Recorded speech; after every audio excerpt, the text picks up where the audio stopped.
I am reaching out to you today with grave concerns regarding a deeply disturbing incident that occurred just over 20 years ago at an apartment in Los Angeles.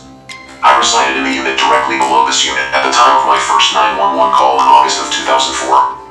I recently received further information about this event, which I believe is critical to a long-delayed investigation and a real actual rescue of real actual humans being held captive against their will. While I did witness what emulate the initial 911 call, I have over the past 7 months received information about them through what I can only describe as telepathic communication created by victims out of their very real desperation, and yes, this kind of reality has been proven to be possible. This communication between myself and the victims has recently intensified, and I have now learned details that were previously unknown to me. This was due to the terrible evil perpetrators who make this telepathy possible by way of cannibalism mixed with satanic rituals. The evil criminals realized that the victims had made contact with me just after my first 911 call, which caused interference. The information I have received suggests that on or around August 21st of 2004, 5 young women were subjected to a horrific initiation ritual within a group operating partially in this Los Angeles apartment. This ritual culminated in a situation where they were confined to a specially modified room within the apartment, along with 3 other members of the group and the body of a deceased young woman.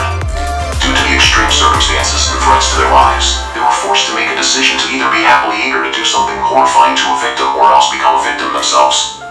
I have previously attempted to report these concerns to law enforcement, specifically the LAPD Pacific Division, which is the jurisdiction for the location in question. Unfortunately, my reports have not been adequately addressed.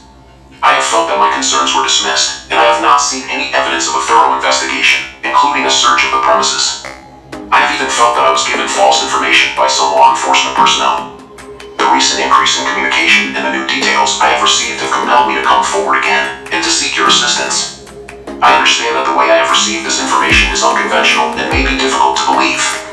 However, I believe the details I can provide about the location, the individuals involved, and the nature of the events call for an immediate rescue mission by the appropriate authorities. Also, I do have the full names of a few of the perps.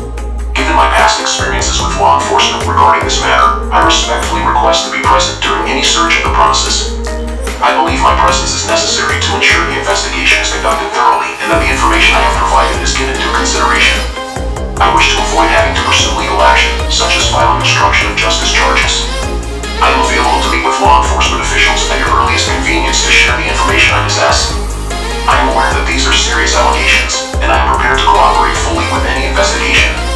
I believe that uncovering the truth of what happened is essential, not only for the individuals involved, but also for the prevention of further harm.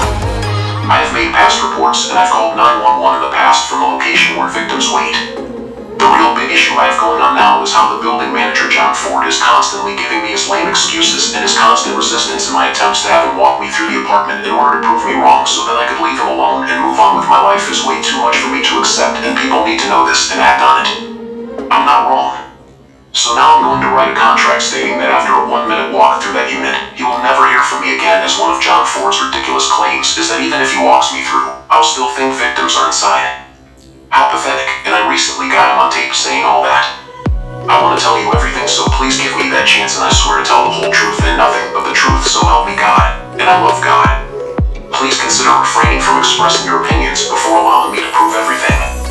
This ritual culminated in a situation where they were confined to a specially modified room within the apartment, along with 3 other members of the group and the body of a deceased young woman.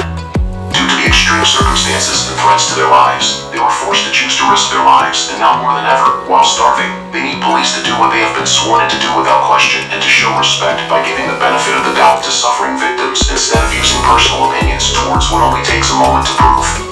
Here's a story which has been made with more clarity than ever before.